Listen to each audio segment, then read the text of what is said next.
সাতের তত্ত্বে নারী সৃষ্টি। তবে সাতটা যে সমুদ্র বলল, লবণ, ইক্ষু, সুরা, সুরপি, দধি, দুগ্ধ, জল, কিন্তু বর্তমানে কোন সমুদ্রের জলই আর এই ডিভাইড নেই। সব সমুদ্রের জলই এখন লবণ, নোনা, মুখে দেওয়া যাবে।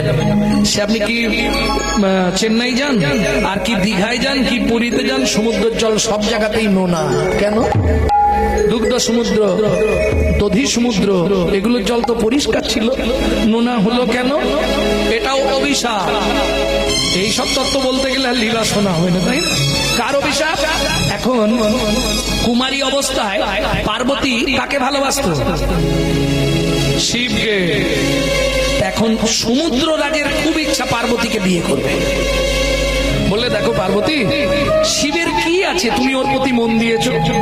না, আমি ছোটবেলা থেকে শিবকেই ভালোবাসি। আরে আমি গেঁজা খোল, লোকটা শ্মশানে টশানে পড়ে থাকে, ওর কোনো ঠিক ঠিকানা নেই, আর তুমি ওকে ভালোবাসলে?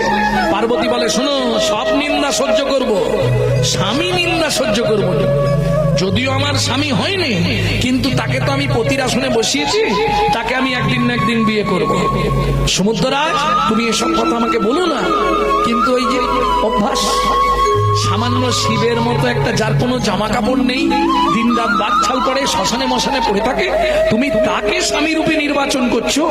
আমার মতো এত সুন্দর, তুমি যদি আমাকে বিয়ে করো, তুমি যত সমুদ্র আছে এদের রানী হয়ে যাবে। তখন ক্রোধান্বিত হয়ে দেবী দশভুজা সমুদ্র রাজকে অভিশাপ দিলেন, তোমার জল নিয়ে এত গর্ববোধ, শুনে রাখো, তোমার জল কোনোদিন দেব দেবীর সেবায় লাগবে না, তোমার যত জল আছে সব লবণ হয়ে যাবে। মা দুর্গার অভিশাপে যত সমুদ্রের জল সব লবণ হয়ে গেল, লবণাক্ত পরিণত হয়ে গেল। তাহলে চলুন, তোমাকে কদিন ধরেই একটা কথা বলবো ভাবছি। কে বলছে? রাজা চন্দ্রকান্ত হেমকান্তা দেবীকে বলছিলাম, দেখো আমাদের এত সম্পত্তি, আমাদের তো কোনো সন্তানাদি নেই, তোমারও কর্মফল আমারও কর্মফল, তাই না? কর্মফল খারাপ না হলে তো সন্তান একটা হতো, কি গো ও মায়েরা? এটা তো আপনারা জানেন, কোন পাপ করলে নারী জাতির জীবনে সন্তান হয় না? জানো, এটা ইউটিউবে ছাড়া আছে, আমার শুনে নেবে। সব বলতে গেলে তাহলে লীলাটা শোনা হবে। ভক্তমন্ডলী, ভক্তিমতী মায়েরা, একসঙ্গে সব হয় নাকি? আমাদের এত সম্পত্তি, আগামী মাঘী পূর্ণিমা তিথিতে আমি ওই নর্মদা নদীর তীরে করব দানব্রত যজ্ঞ। এই যজ্ঞে যে যা দান চাইবে সবাইকে সব দিয়ে শেষ করে দেবো। কি হবে দেখে? আমার তো কেউ নেই ভোগ করার মতো, প্রজাদের দিয়ে দিলে তারা আমাদের তবু সন্তানের মতো দেখবে। বেশ, তাই হবে। মন্ত্রী, ঢাডলা দিয়ে দাও, আগামী মাঘী পূর্ণিমা তিথিতে রাজা চন্দ্রকান্ত হেমকান্তা স্ত্রীকে নিয়ে করবে দানব্রত যজ্ঞ। এই যজ্ঞে যে যা চাইবে তাকে তাই দেওয়া হবে।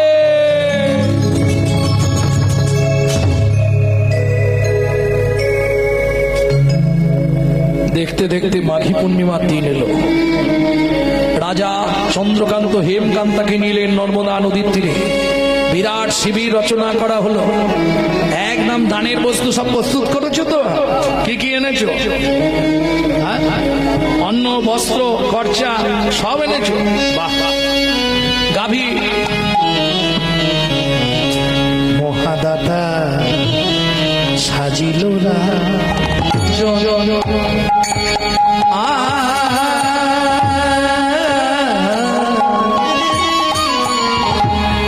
বুঝে প্রজা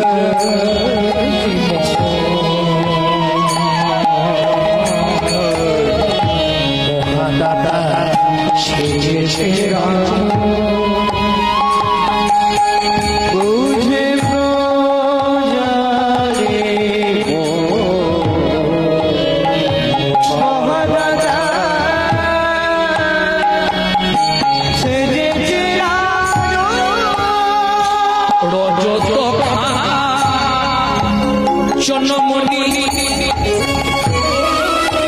অন্ন, বস্ত্র, গাভী, ভূমি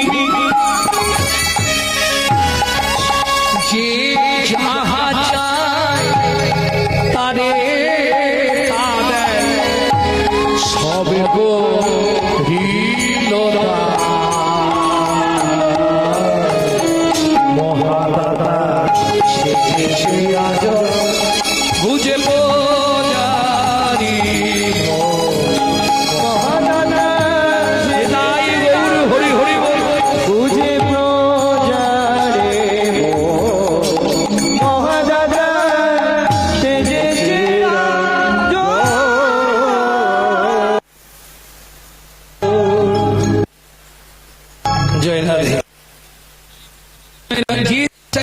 এই তুমি কি নেবে? মন্ত্রী ওকে টাকা দাও একটা বাড়ি করার জন্য। তোমার কি চাই? অন্য দেবেন রাজা। মন্ত্রী ওকে ঘোড়ার গাড়ি ভর্তি করে 3-4 ঘোড়ার গাড়ি চাল পাঠিয়ে দাও, ভালো দেরাদুন দিয়ে দাও। তোমার কি চাই? আমাকে বস্ত্র দেবে। বেশ, ওকে বস্ত্র ব্যবস্থা করে দাও মন্ত্রী। তুমি কি নেবে? সোনা, ওকে 2 বস্তা সোনা দিয়ে দাও, বইয়ের গয়না করো। বেশ, তোমার কি চাই? পুরোটা বিঘে 10 জমি। 10 বিঘে জমি আর 2 হালের গরু। 2 হালের গরু, 10 বিঘে জমি ওকে দাও। 10 বিঘে নয়, ও যতটা চাই দিয়ে দাও। মন্ত্রী একটা শুলো দিয়েছে, গোঁজ চেনে, বাঁশের গোঁজ, ওইটা দিয়ে হাতে ধরিয়ে দিয়ে বলেছে তোমার যতটা জমি দরকার তুমি গিয়ে পুঁতে দাও, সেই পর্যন্তই তোমার। মন্ত্রী যাচ্ছে ঘোড়ায় আর প্রজা যাচ্ছে পায়ে হেঁটে। লোভে পাপ, পাপে মৃত্যু। এ মনে মনে ভাবছে রাজা বলে দিয়েছে যতটা দরকার নিয়ে নাও, নেবো যখন বেশি করেই। একদম 10 বিঘে, 15 বিঘে, 20 বিঘে, 25 বিঘে, 30 বিঘে, 35 বিঘের মাথায় গিয়ে গজা করতে হয় না, মুখ থুবড়ে পড়েছে। মন্ত্রী ঘোড়া থেকে নেমেছে। ও ভাই, এই যে ওটো কি হলো? আর মুখ বুঝে রয়ে গেছে, ওই পার বাংলা ছেড়ে চলে গেছে, গোজ হাতেই রয়ে গেছে। মন্ত্রী ফিরে এলো, জমিদার জিজ্ঞেস করলো জমি দিয়েছো? বলে মহারাজ কি বলবো দুঃখের কথা, ওর ইচ্ছা ছিল 35 বিঘে, কিন্তু ভগবান যে মাপ করে রেখেছে নিল মাত্র 3.5 হাত।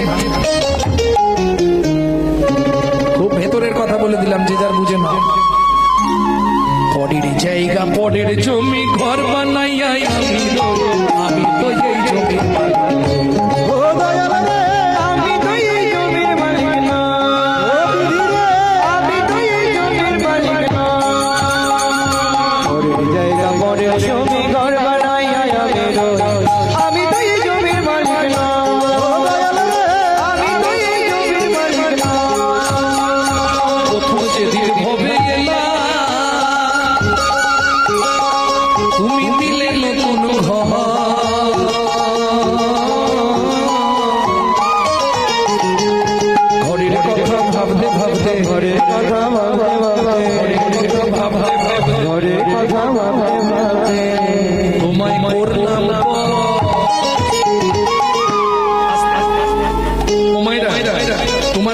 দরজাটা কবে খুলেছিল তুমি বলতে পারবে?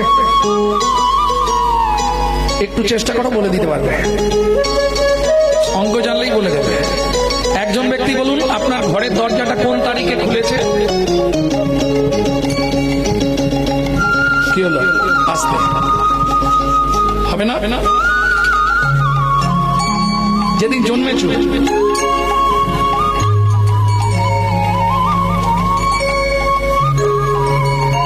তাহলে পৃথিবীতে জন্ম হওয়ার পর তোমার চোখ খুলেছে নাকি? তার আগে বন্ধ ছিল?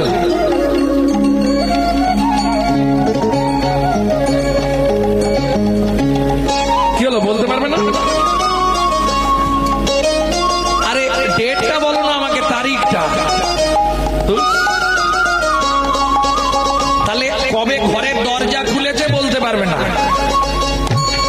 যেদিন জন্মেছো। ভেতরে থাকাকালীন দরজা খুললে তবে বাইরে আসার জন্য বাচ্চা ছটফট করে, তাই তো?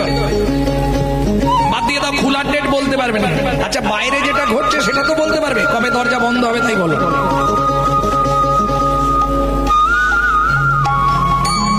কেন পারবো না? আমার ঘরের চাবি তোমার হাতে, ঘরের চাবি তোমার হাতে, সে ভাবনা ভাবলাম কই আমি তো এই জমির মালিক।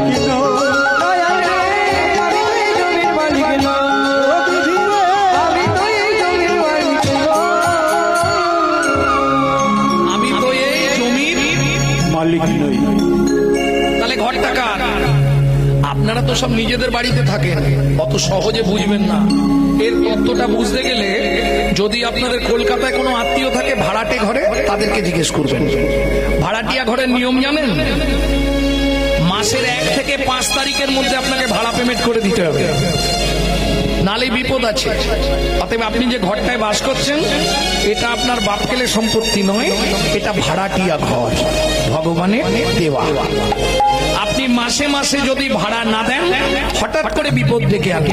কিরকম ভাড়াটিয়া ঘরের সিস্টেম শুনুন। আপনি যদি 5 তারিখের পর 6 তারিখ হয়ে গেল ভাড়া দেননি, হঠাৎ করে দেখবেন বাথরুমের জল বন্ধ করে দিয়েছে। দাদা বাথরুমে জল পড়ছে না, ভাড়াটা দিয়ে যাবেন, তবু জল দেওয়া হবে। ভাড়া দিয়ে যান, জল পড়বে। ঘরে ঢুকে সুইচ মারবেন, সন্ধ্যাবেলা দেখবেন আলো জ্বলছে না। বাবু আলো জ্বলছে না, ভাড়া পেমেন্ট করবেন, তবু ভাড়া আলো পেমেন্ট দেওয়া হবে। করুন, তারপর আলো জ্বলবে। এটাই কলকাতার সিস্টেম। হ্যাঁ, একই সিস্টেম আপনার ঘরেও করা আছে।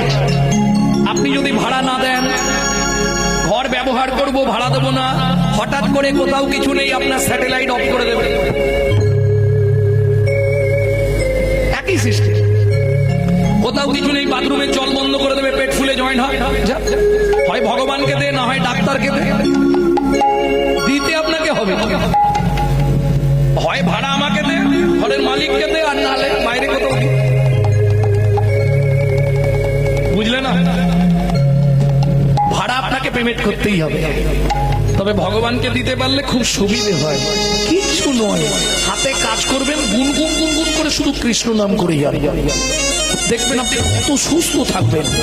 কৃষ্ণ নামং জগৎ বন্ধু জগৎ দ্বিজঙ্গুনং করা, কৃষ্ণ নামং বিশ্ব ধারং জগতাং পাপন করা। এর মতো কলিযুগে আর উপায় কিছুতে নেই, খুব সহজ পন্থা। ভক্তমন্ডলী, ভক্তিমতী মায়েরা, একে একে যে যা চাইছে রাজা তাই দিচ্ছে। মন্ত্রে তাহলে সবাই তো দান পেয়েছে, এবার দানব্রত যজ্ঞ শেষ করি। মহারাজ আপনি হাতে তুলসী পাতার গঙ্গা জল সেবন করার আগে, শোনো মন্ত্রী, সকাল থেকে আমি জলস্পর্শ করিনি, এইবার সন্ধ্যা হয়ে আসছে, আমি এই তুলসী পাতার গঙ্গা জল সেবন করে দানব্রত যজ্ঞ শেষ করব। তাহলে মহারাজ আপনি এক কাজ করুন না, আপনি নিজে মুখে একবার শুধায় নিন, কি জিজ্ঞেস করে নিন যে সকাল থেকে যে দানব্রত যজ্ঞ চলছে কেউ কি বাকি আছে। বেশ, শোনো প্রজাগণ, সকাল থেকে এই নর্মদা নদীর তীরে রাজা চন্দ্রকান্ত যে দানব্রত যজ্ঞ করছিল, এবার তা অন্তিম কাল শেষ হবে।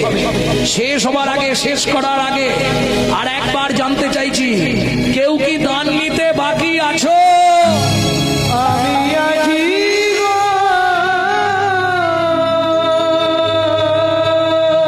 মন্ত্রী কে বলছে? আমি আছি গো।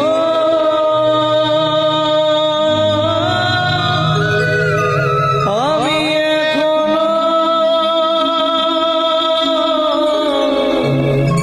বাকি আছি, বাকি আছি, বাকি আছি, বাকি আছি, বাকি আছি।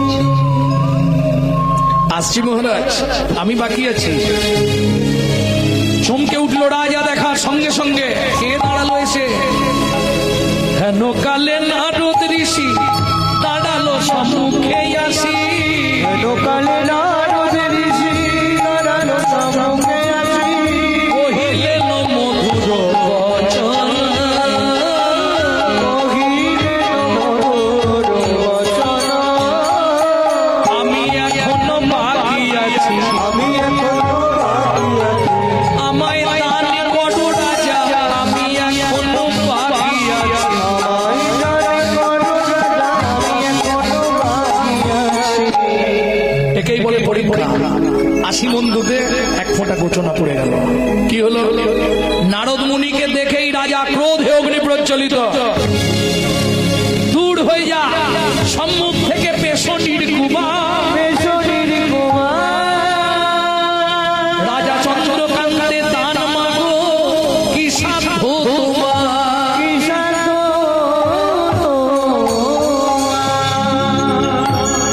পেশনির কুমার দাসীর পুত্র, যার জন্মকর্মের ঠিক নেই, সে রাজা চন্দ্রকান্তের কাছে দান ভিক্ষা করে। মন্ত্রী মহারাজ, ওকে ঘাড় ধাক্কা দিয়ে বার করে দাও। ওমা, শাস্ত্রে একটা কথা আছে, বৈষ্ণবেতে হয় যদি ক্ষুদ্র অপরাধ, মহা মহা ভজনের পরিযায় বাবা। বৈষ্ণব চরণে অপরাধ হয়ে গেল। শুনুন মহারাজ, আমাকে বের করে দেবার কোনো দরকার নেই। আপনার মন্ত্রী ঢান্ডা দিয়েছিল বলে আমি এসেছি।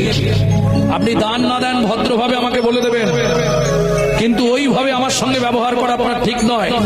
আমি চলে যাচ্ছি, কিন্তু যে চণ্ডালের মতো ব্যবহার আপনি আমার সঙ্গে করলেন, আগত জন্মে আপনাকে নিষাদ খুলে চণ্ডালের ঘরে জন্মগ্রহণ করতে হবে। যা কথাটা বলে দিয়েছে রাজা চন্দ্রকান্তের স্ত্রীর নামটা কি বলেছিলাম? দাঁড়াও, এরা বলবে কিরম কীর্তন শুনছে দেখবো। হেমকান্তা, বাহ, মনে রেখেছে। ওই দূর থেকে যখনই নারদ মুনির বাক্য শ্রবণ করেছে, ও ছুটতে ছুটতে এসে নারদ মুনির চরণে আছাড় খেয়ে পড়েছে।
চরণ ছেড়ে ওঠো মা, ওঠো। মুনিবর, আমি জানি আপনার অভিশাপ মিথ্যে হবে না। আপনি অভিশাপ দিলেন নিষাদ খুলে চণ্ডালের ঘরে জন্মগ্রহণ করতে হবে, তাতে কোনো দুঃখ নেই মুনিবর। চণ্ডালের ঘরে জন্মগ্রহণ করব, তাতে কোনো কষ্ট নেই। কিন্তু যে কষ্ট এ জন্মে আমি পেলাম, নারী জাতি হয়ে জন্মেছি, পথে বেরোলেই পথের মানুষ বলে বন্ধারমণীর মুখ দেখলে মহাপাপ হয়। নিঃসন্তান ব্যক্তির জগতে বাঁচার অধিকার কি নেই? হে মুনিবর,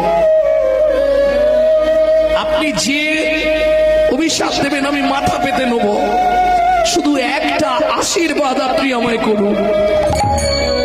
ওঠো মা, ওঠো, ঈশ্বর তোমাদের ইচ্ছা পূর্ণ করবে। বলো কি কি পেলে তুমি খুশি হবে, বলো, আমার কাছে খুলে বলো।